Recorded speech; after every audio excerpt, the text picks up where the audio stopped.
கர்த்தருக்கு ஸ்தோத்திரம். இன்று நம்ம பார்ப்பது அப்போஸ்தலர் 15வது அதிகாரத்தை நம்ம பார்க்கிறோம். இந்த அதிகாரம் மிகப்பெரிய சண்டையை உருவாகி அது மீண்டும் சமாதானத்தில் முடிஞ்சிருக்கிறத நம்ம இங்கே பார்க்குறோம். அதாவது ஒரு புதிய பிரச்சனை இங்கே வந்திருக்குது. என்னன்னா, பவுலும் பர்னபாவும் நீங்கள் பிரசங்கிக்க கூடாது.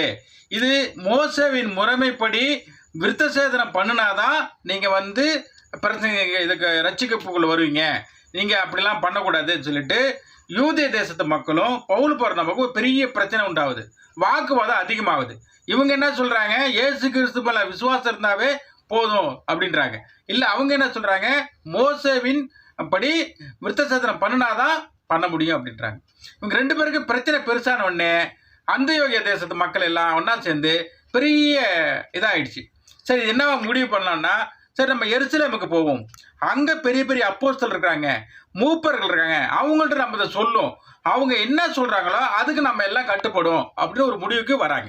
ஓகே, எல்லாம் அங்கே போகிறாங்க. அவங்க இவர்களை கூப்பிட்டு உட்காந்து பேசுகிறாங்க. பவுலும் பர்னபாவும் தாங்கள் கடந்து வந்த பாதையெல்லாம் சொல்கிறாங்க. ஐயா, நாங்கள் இது மாதிரி அந்நிய மக்கள்லாம் பேசணும், இதெல்லாம் அற்புதம் நடந்துங்கிற விஷயத்தை அவங்க சொல்கிறாங்க. அவங்க அதே பிடிவாதத்தில் தான் இருக்கிறாங்க. இரண்டு பேருக்கு ஒரு முடிவு பண்ணும்போது பேதுரு இதுங்களுக்கு முடிவு இல்லை. பேதுரு ஒரு சாட்சியாக சொல்கிறான். என்ன, ஆமாம், விசுவாசத்தின் மூலமாக ரட்சிப்புக்கு வரும் அப்படின்னு சொல்லிட்டு அவர் என்ன, ஏன்னா இவன் எல்லாருடைய இறுதியத்தையும் தூய்மைப்படுத்துறதுனால விருத்தசேதனம் பண்ணினவங்களுக்கும் நமக்கும் எந்த ஒரு வித்தியாசமும் இல்லை அப்படின்னு அவனும் ஒரு சாட்சி சொல்கிறான். யாக்கோபு என்ன சொல்கிறான், ஆமாம், தீர்க்க தரிசி மூலமாக நிறையா வார்த்தைகள் வந்திருக்கு, இதெல்லாம் பண்ணலாம் அப்படின்னு சொல்கிறாங்க. அப்போ இந்த குரூப் எல்லாம், இந்த அப்போஸ்தலர் எல்லாம் ஒரு முடிவுக்கு அந்தியோகிய தேசத்து மக்களுக்கு ஒரு நல்ல செய்தியை அனுப்புகிறாங்க. பவுல் பர்னபா சொல்கிறத கேளுங்க, அவங்கள நீங்கள் கொச்சப்படுத்தாதீங்க, அவங்க உயிரை பயணம் வச்சு ஊழியம் பண்ணிட்டு இருக்காங்க விஷயத்த சொல்லி அனுப்புகிறாங்க. சரி, தானாக சொல்லக்கூடாதுன்னு சொல்லிட்டு யூதேயாவும் ஷீலாவும் ரெண்டு பேரும் சேர்த்து அனுப்புகிறாங்க. இதை அவங்க சொல்கிறத கேட்பாங்கங்கிறதுக்காக அங்கே அனுப்புகிறாங்க. சரி, சொல்லும்போது ஒரு விஷயத்த சொல்லி அனுப்புகிறாங்க. என்ன சொன்னா, ஒரு 4 விதமான கட்டளையை கடைப்பிடிங்க அப்படின்றாங்க. 4 விதமான கட்டளை என்னென்னா, விக்கிர ஆராதனை படிச்சது நீங்கள் விலகி இருக்கணும், சாப்பிடக்கூடாது. 2வது, வேசித்தனத்தை விலகி இருக்கணும், பண்ணக்கூடாது. 3வது, நொறுங்குண்டு செத்ததை நீங்கள் சாப்பிடாதீங்க.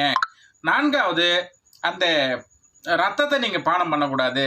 அப்படிங்கிற 4 விஷயத்தை நீங்கள் கண்டிப்பாக கடைப்பிடிக்கணும் அப்படிங்கிற விஷயத்த அவங்க என்ன சொல்கிறாங்க.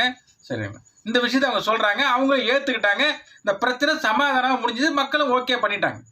இந்த வசனம் நமக்கு என்ன சொல்லி புரிய வைக்குது என்றால், இன்றைக்கி அநேகமாக நம்ம சமூக வலைத்தளத்தில் பார்க்குறோம். ஒரு பாஸ்டர் இன்னொரு பாஸ்டர் தப்பாக பேசுகிறாங்க, ஆராதனை பண்ணுறத கிண்டல் பண்ணுறாங்க, அவங்க இப்படி பண்ணுறாங்க, இவங்க இப்படி பண்ணுறாங்கன்னு ஒருத்தருக்கு ஒருத்தர் தப்பாக பேசிகிட்டு இருக்கிறது நடந்துட்டு இருக்குது. இதனால் அந்நிய மக்கள் இதில் ஒரு சந்தேகத்தை உண்டு பண்ணுறாங்க. இது உண்மையாக பண்ணலாமா பண்ணக்கூடாதா அப்படிங்கிறது நிறையா இது நடந்துருக்கு. இது பெரிய இவர்களாக இருக்கிறவங்களாம், பெரிய போதகர்களாக இருக்கிறவங்களாம் இதெல்லாம் ஒரு ஒழுங்குபடுத்தி சரியாக வந்தால் எல்லா மக்களும் ரட்சிப்புக்கு வருவாங்கிறது நமக்கு இது வசனம் தெரியுது. சரி, நம்ம அப்படியாக அந்த வசனத்தை முழுசும் படிப்போம், தியானிப்போம். கர்த்தர் தாமே தம்மை ஆசீர்வதிப்பாராக. ஆமேன்.